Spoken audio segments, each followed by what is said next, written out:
So hello guys, welcome back to my channel. I am Dharwanti Karan and today I am going to explain you about rotational motion or system of particle. In this chapter, first of all we will learn about what is center of mass. So it is that point of the body where whole mass of the body is supposed to be concentrated. मतलब body किसी भी body या फिर किसी भी object का वो point जहाँ पे उसका पूरा मास कंसंट्रेटेड हो, उस पॉइंट को हम लोग सेंटर ऑफ मास कहते हैं। अब जैसे देखो, ये एक m1 बॉडी है और ये एक m2 बॉडी है, तो इन दोनों का से जो सेंटर ऑफ मास COM है, ये कहाँ है? बीच में है। तो ये क्या हो जाएगा? ये R1, ये R2 वेक्टर, ये R1 वेक्टर, इसको हम लोग x1 y1 मान लेंगे, इसको x2 y2 मान लेंगे। अब यहाँ से जो सेंटर ऑफ मास का फॉर्मूला आएगा वो क्या आएगा? m1 r1 plus m2 r2 plus dash dash dash mn rn, मतलब कि ये n तक n टर्म के लिए by m1 plus m2 plus dash dash dash plus mn, मतलब n टर्म्स के लिए ये फॉर्मूला सेंटर ऑफ मास का होता है। अब देखो, अगर हम m1 और m2 को m के इक्वल मान ले दो बॉडी के लिए, तो जो सेंटर ऑफ मास होता है वो क्या होता है? दो बॉडी के लिए क्या होगा? m1 r1 plus m2 r2 by m1 plus m2। अगर वही हम लोग तीन बॉडी लेते तो तीन बॉडी के लिए क्या होता है? m1 r1 plus m2 r2 plus m3 r3 by m1 plus m2 plus m3। तो यहाँ हम लोग फॉर टू बॉडीज़ के लिए m1 m2 को m के इक्वल कर रहे हैं। तो सेंटर ऑफ मास क्या होगा? m1 r1 plus m2 r2 vector by m1 plus m2। तो देखो, अगर m1 और m2 दोनों m के इक्वल है तो दोनों के जगह पे हम m लिख सकते हैं। तो यहाँ देखो, यहाँ m1 था तो यहाँ m लिख दिया, यहाँ m2 था तो यहाँ m लिख दिया, दोनों के जगह पे हम लोगों ने m लिख दिया। और यहाँ भी m1 और m2 के जगह पे m प्लस m। तो देखो, यहाँ पे दोनों में से हम लोग m कॉमन ले सकते हैं, तो m कॉमन लिया और r1 vector plus r2 vector को ब्रैकेट के अंदर लिख दिया बाय यहाँ m प्लस m ऐड करने पे क्या आएगा? 2m। तो देखो, m से m कट जाएगा और यहाँ क्या बचेगा? r1 vector plus r2 vector by 2। यही आ जाएगा सेंटर ऑफ मास का formula, r1 vector plus r2 vector by 2। अगर हम m1 और m2 को m के इक्वल मानते हैं दो बॉडी के लिए तब। इसी तरह से अगर जैसे यहाँ पे हमने ऐड के लिए निकाला, मतलब ऐड के लिए निकाला, और इसी तरह से अगर हमें x के लिए निकालना होगा तो क्या हो जाएगा? x का सेंटर ऑफ मास क्या हो जाएगा? टू बॉडी के लिए m1 x1 plus m2 x2 by m1 plus m2, और y के लिए m1 y1 plus m2 y2 by m1 plus m2। अगर हमें तीन बॉडी के लिए निकालना होता तो क्या होता? m1 x1 plus m2 x2 plus m3 x3 by m1 plus m2। अगर हमें n बॉडी के लिए निकालना होता तो क्या होता? m1 जैसे यहाँ पे लिखा है n बॉडी के लिए, तो यहाँ पे हम लोग फॉर x के लिए अगर निकालना होता तो क्या होता? m1 x1 plus m2 x2 plus dash dash dash plus mn xn, n body के लिए, मतलब n टर्म के लिए, बाई क्या हो जाता है? m1 plus m2 plus dash dash dash plus mn। जैसे यहाँ दो बॉडी के लिए लिखा है तो ये x के लिए टर्म, फॉर x के लिए लिखा है तो क्या हो गया है? m1 x1 plus m2 x2 by m1 plus m2। अगर हमको z के लिए निकालना है तो z के लिए भी ऐसे ही होगा, m1 z1 plus m2 z2 by m1 plus m2। तक हम लोग जो निकाल रहे थे वो सिर्फ मतलब एक टर्म के लिए, जैसे x के लिए, r के लिए, y z एक्सेट्रा के लिए निकाल रहे थे। पर अब हम लोग निकालेंगे वेलोसिटी सेंटर ऑफ मास का, मतलब वेलोसिटी निकालेंगे। तो फिगर जो है वो सेम रहेगा, बस हम पहले सिर्फ m को डिनोट कर रहे थे, अब हम लोग वेलोसिटी को डिनोट करेंगे। जैसे यहाँ v1 है, यहाँ v2 है, और मिडिल में क्या है? VCOM, मतलब वेलोसिटी ऑफ सेंटर ऑफ मास। तो हम लोग इतना तो जानते हैं कि r मतलब सेंटर ऑफ मास r का क्या था? m1 r1 plus m2 r2 plus dash dash dash plus mn rn by m1 plus m2 plus mn, जो हम लोगों ने पीछे प्रूफ किया है।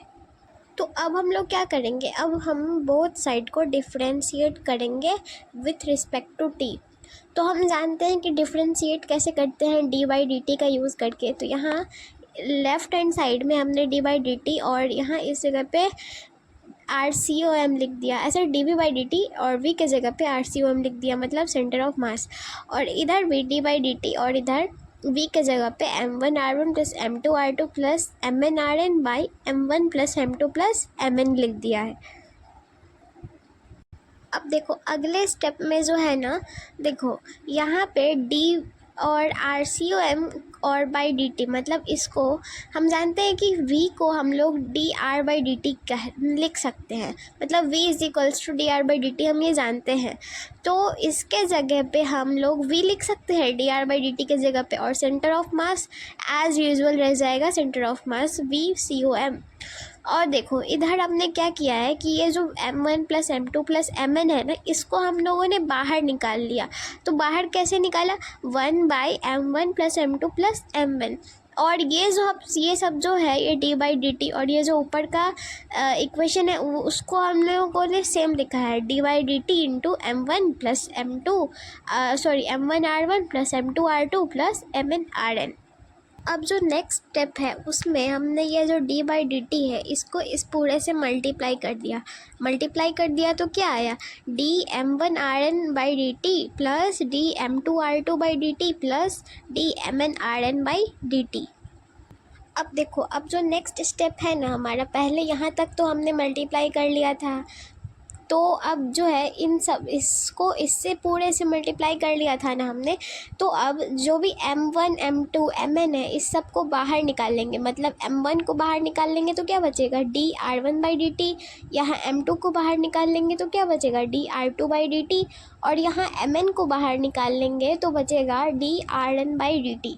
अब हम जानते हैं कि d r by d T क्या होता है, v, तो यहाँ m1 और r1 है तो v1 हो जाएगा, m2 r2 है तो v2 हो जाएगा, mn और drn है तो vn हो जाएगा। और इसी तरीके से यहाँ इसको हम लोग वापस इधर लिख लेंगे, मतलब m1 v1 plus m2 v2 plus mn vn by m1 plus m2 plus mn। तो देखो फर्स्ट स्टेप में हमने पहले v को फिगर में ऐड किया, यहाँ v1 और यहाँ सेंटर ऑफ मास वेलोसिटी का, और यहाँ v2। उसके बाद हम जानते थे, जैसा हमने पीछे पढ़ा था कि r के लिए सेंटर ऑफ मास क्या होता है, m1r1 plus m2r2 plus mnrn by m1 plus m2 plus mn। तो हमने दोनों साइड क्या किया, डिफ्रेंशिएट कैसे किया, यहाँ d v by d t लगाया, इधर भी d v by d t लगाया, यहाँ पे RCOM लिख दिया, यहाँ पे ये जो आर के जगह पे ये चीज़ें थी इसको यहाँ लिख दिया, और ये जो नीचे का पार्ट है इसको हम लोगों ने बाहर निकाल लिया। तो बाहर कैसे निकाला, 1 by m1 plus m2 plus mn। और ये जो इधर साइड है यहाँ आपने v लिखा, कैसे लिखा, D r by d t हम लोग इक्वल होता है v के, ये हम लोग जानते हैं, तो d r by d t के जगह पे v लिख दिया, और centre of mass as usual centre of mass लिख दिया। और इधर भी एज यूजुअल जो बचा था वो लिखा है डी बाई डी टी, और ये जो ऊपर का पार्ट है m1r1 plus m2r2 plus mnrn। अब देखो ये जो d बाई डी टी है इसको हम लोग पूरे से मल्टीप्लाई करेंगे, और जो m का पार्ट है ना उसको बाहर निकाल लेंगे। जैसे कि यहाँ देखो m1 को बाहर निकाल लिया और d बाई डी टी, और यहाँ पे क्या बचा है r1, तो यहाँ लिख दिया d r1 by d T. यहाँ पे क्या बचा r2, तो लिख दिया इससे मल्टीप्लाई करके m2 को बाहर निकाला, उसके बाद d r2 by d T plus mn बाहर निकाला और d rn by d T. तो देखो D r by d t हम लोगों ने क्या पढ़ा है, v, तो d r by d t के जगह पे v हो जाएगा, और यहाँ r1 है तो v1, डी r2 है तो v2, rn है तो vn। और इस इक्वेशन से ये पार्ट जो है इसको हमने जो बाहर निकाला था इसको वापस इधर लिख लेंगे, जैसे कि है क्या आया, m1 v1 plus m2 v2 plus mn vn by m1 plus m2 plus mn। तो ये आ गया हमारा velocity of centre of mass. Will know that कि acceleration of centre of mass क्या होता है। तो इतना तो हम लोग जानते हैं, अभी प्रूफ भी किया है कि वेलोसिटी ऑफ सेंटर मास क्या आया, m1 v1 plus m2 v2 plus mn vn by m1 plus m2 plus mn, ये हमने अभी प्रूफ किया।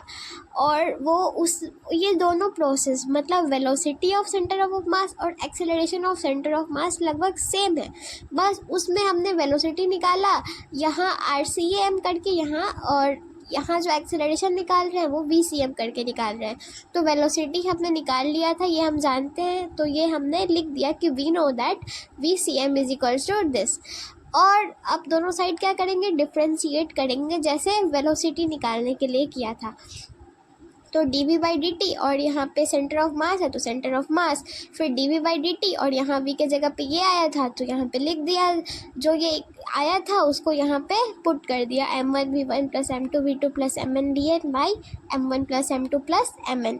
अब देखो dv/dt हमने क्या पढ़ा, a acceleration, acceleration is equals to क्या होता है, dv/dt। ये हमने न्यूटन्स लॉज ऑफ मोशन में पढ़ रखा है।